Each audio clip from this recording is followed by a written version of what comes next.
Hello, everybody.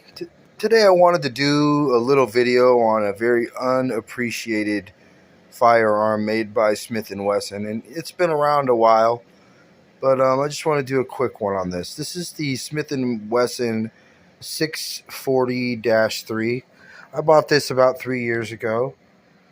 This is a double action only, of course, Smith and Wesson. I had those grips on the right. They came with them. I did not like them. The reason why, and of course this is empty, there's nothing in this. The reason why I switched them was quite simply the size.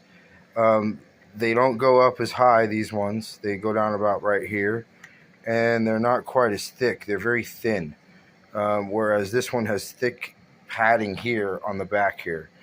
Very, very, very thick compared, and that will mitigate a lot of recoil if you're like me and you fire a lot of 357 Magnum, or not a lot, but I fire a little bit of it, and I keep it for self-defense. On rare occasion where I'm not carrying another firearm my own, I do carry this 2 or 3 days a week.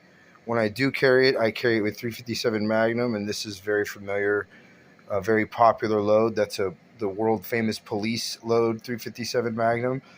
This is a 2 1/4 inch barrel, so unlike most snub noses, it has a much larger barrel, or not much, but a little longer barrel, which gives you a little bit more power out of your rounds, whether you choose to do 38 special, 38 plus P, which is rated continuously for, or like me, you choose 357 Magnum because if you're going to have 5 rounds, you want a lot of power.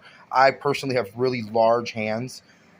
When I grab this gun, my hands completely fit the gun perfectly. It's very I have very large hands, um, so it's perfect for me. I got the larger grip for that, so it's 3 finger grip. It's not a 2 finger grip like a lot of snubbies. You got that extra length down there.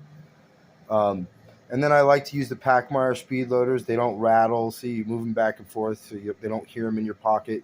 Whereas the standard, I forgot what are these called. I believe these are the HKS 36s. That's your standard 5 shot. Um, and then it comes with I had it at 10.5 pound trigger, and that's about right. Um, it's very smooth trigger, but it is a heavy trigger, and it doesn't have a safety. So, I mean, it's like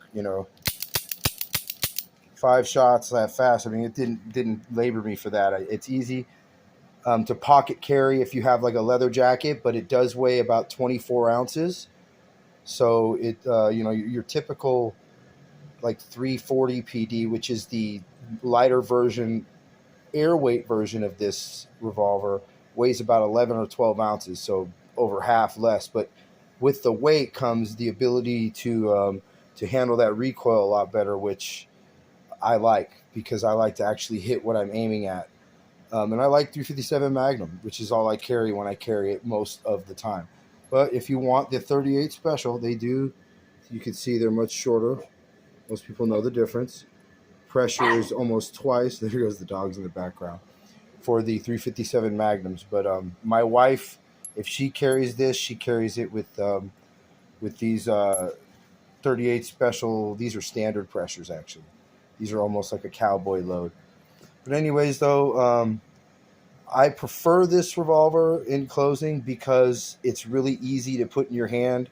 I carry it in a holster that's really cheap. I have a nicer, bigger one, but this little holster king guy right here covers the trigger, belts on, and it's inside the waistband. You don't even feel it.